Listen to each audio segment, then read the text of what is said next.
అమర్నాథ్ యాత్ర జూలై 3వ తేదీన ప్రారంభమవుతుంది.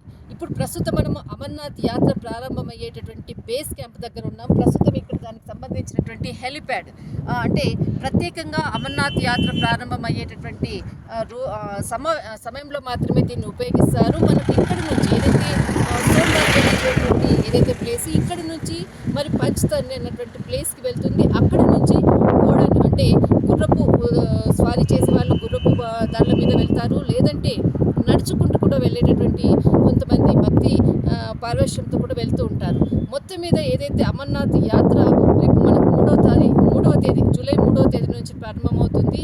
దానికి తగ్గట్టుగానే ఇక్కడంతా కూడా భద్రతా వ్యవస్థను కూడా మొత్తం అంతా కూడా కట్టుదిట్టమైనటువంటి భద్రతా వ్యవస్థను ఏర్పాటు చేస్తున్నారు. ప్రారంభమవుతున్నాయి పనులు.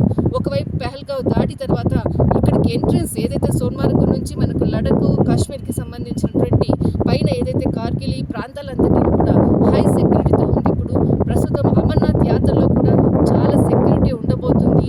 భద్రత మధ్య మాత్రం అమర్నాథ్ యాత్ర జరగబోతుంది.